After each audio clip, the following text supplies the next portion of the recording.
राहुल गांधी 22 ऑगस्टला पुण्यात, छात्रों की गूंज मागचं राजकारण काय?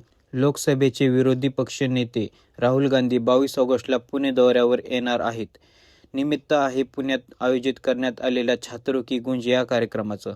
पुण्यातील SSPM महाविद्यालयाच्या मैदानावर हा कार्यक्रम होणार असून यामध्ये राहुल गांधी हजारो तरुण विद्यार्थ्यांशी संवाद साधणार आहेत.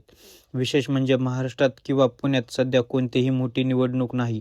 त्यामुळे राहुल गांधींच्या या पुणे दौऱ्यामागचा नेमका राजकीय संदेश काय, याची चर्चा आता जोरदार सुरू आहे. या कार्यक्रमाला सुरुवातीला पोलिसांची परवानगी मिळाली नाही, अशी चर्चा होती.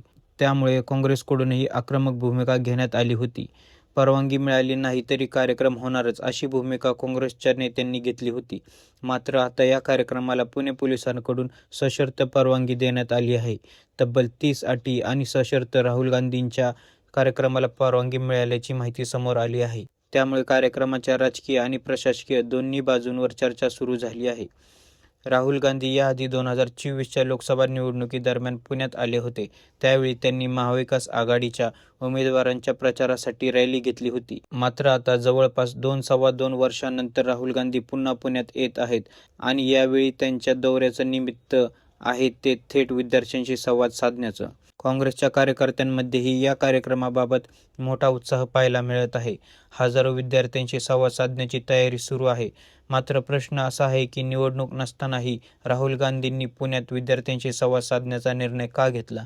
यामागे केवळ विद्यार्थ्यांशी संवाद साधण्याचा उद्देश आहे की भविष्यातील राजकारणातील पायाभरणी करण्याची ही रणनीती आहे? कारण तरुण मतदार हा कोणत्याही राजकीय पक्षासाठी अत्यंत महत्त्वाचा वर्ग आहे.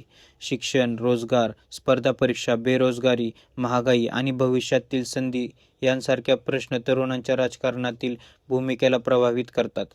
त्यामुळे विद्यार्थ्यांशी थेट संवाद साधणं हे राहुल गांधी आणि काँग्रेससाठी राजकीयदृष्ट्याही महत्त्वाचं ठरू शकतं. विशेषतः पुणे हे शिक्षणाचं आणि तरुणांचं मोठं केंद्र आहे. त्यामुळे पुण्यातील विद्यार्थ्यांशी संवाद साधून राहुल गांधी कोणते मुद्दे मांडतात, सरकारवर कोणते प्रश्न उपस्थित करतात आणि तरुणांना कोणते राजकीय संदेश देतात, याकडे सर्वांचं लक्ष आहे. आता 22 ऑगस्टला होणाऱ्या छात्रों की गूंज कार्यक्रमात राहुल गांधी नेमकं काय बोलणार, विद्यार्थ्यांच्या कोणत्या प्रश्नांचं उत्तर देणार आणि या कार्यक्रमातून काँग्रेस महाराष्ट्रातील तरुणांपर्यंत पोहोचण्याचा प्रयत्न करणार का, याची उत्तरे राहुल गांधींच्या पुणे दौऱ्यानंतरच स्पष्ट होतील. मात्र एक गोष्ट निश्चित आहे, निवडणूक नसतानाही राहुल गांधीच्या पुणे दौऱ्याने महाराष्ट्राच्या राजकारणात चर्चेला नवा विषय दिला आहे. धन्यवाद.